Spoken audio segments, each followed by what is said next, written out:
জাতীয় সংসদ নির্বাচন ও গণভোট উপলক্ষে ভোট দিতে বিপুল সংখ্যক মানুষ ঢাকা নগরী ছাড়ছেন, যাচ্ছেন নিজ নিজ এলাকায়। একই সঙ্গে লাখ লাখ মানুষ এখন বাড়ির পথযাত্রায়। এই অবস্থায় মহাসড়কে যানবাহনের চাপ বেড়েছে কয়েক গুণ। চড়া দামে মিলছে না বাসের টিকিট, দুর্ভোগে পড়ছেন যাত্রীরা। এদিকে রাজধানী জুড়ে আইন শৃঙ্খলা নিয়ন্ত্রণের সতর্ক অবস্থানে রয়েছে পুলিশ। রেজা রায়হানের প্রতিবেদন। ত্রয়োদশ জাতীয় সংসদ নির্বাচন উপলক্ষে টানা ছুটিতে আজ থেকে রাজধানী ছাড়তে ঘরমুখী মানুষের ঢল নেমেছে। সকাল থেকে দিনভরই বাস টার্মিনালগুলোতে ছিল যাত্রীদের ভিড়, কিন্তু বেলা যতই গড়িয়েছে বেড়েছে যানবাহনের সংকট। 10-15 মিনিটের মতো থাকতেছে, হয়তো আপনার টার্মিনাল থেকে বের হতে লেট হইতেছে, নয়তো আপনার যাত্রীর প্রেশারের জন্য যাত্রী মিসিং হইতেছে, আসতে পারতেছে না টাইম মতো, এই কারণে লেট হইতেছে। গাড়ি স্বল্পতা আছে। 3 দিন ধরে জানতে চলতেছে। এই আপনার সিলেটের 5টায় গাড়ি ঢাকা ঢুকলাম, আপনি 8টায় ঢুকছি।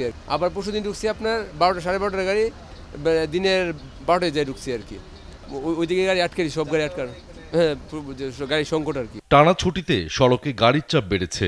স্বাভাবিক সময়ের তুলনায় কয়েক গুণ বেশি সময় লাগছে গন্তব্যে পৌঁছাতে। এতে ঘরমুখী যাত্রীরা পড়েছেন চরম দুর্ভোগে। বাসের জন্য আসছি, এখন মানুষ অনেক জ্যাম, যাওয়ার কোনো ব্যবস্থাই পাচ্ছি না, কিভাবে যাব এখন। টিকিট পেয়েছি বাট সিট নাই, বাস একদমই কম চলতেছে। আমি সুনামগঞ্জের গাড়ি পাইনি, টিকিট পাইনি, আমি সিলেটে এখন টিকিট কেটেছি। সিলেটে দিয়ে নামবো, তারপর আমরা বুথ দেওয়ার জন্য তো যে কোনোভাবে হইলো আমরা গন্তব্যস্থানে যেয়ে পৌঁছবো। একদিন পরে তো সুষ্ঠু নির্বাচন হচ্ছে, যে কারণে আমরা যাচ্ছি ভোটটা দেওয়ার জন্য। মানে ভোটের উছিলায় ছুটি পাইলাম। এদিকে কাউন্টারগুলোতে চড়া দামেও মিলছে না বাসের টিকিট। এনাতে আমি টিকিট কাটতে গেলাম, তারা বলতেছেন যে ভাড়াটা ডাবল আসবে, কারণ গাড়ি নাকি তারা খালি আসতেছে সিলেট থেকে। টিকিট কাটছে প্রায় ঘন্টা 1.5 ঘন্টা হয়েছে, বাসের খবর নাই। বাস না পেয়ে অনেকে ট্রাক সহ বিভিন্ন যানবাহনে বাড়ির পথে ছুটেছেন।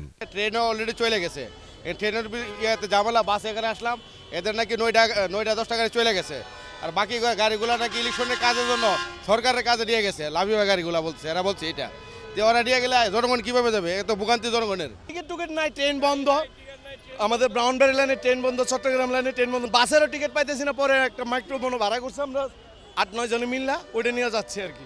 এদিকে রাজধানী জুড়ে আইন শৃঙ্খলা রক্ষাকারী বাহিনীর সতর্ক অবস্থান লক্ষ্য করা গেছে। নগরীর সড়কগুলোতে চেকপোস্টে দেখা গেছে তল্লাশি।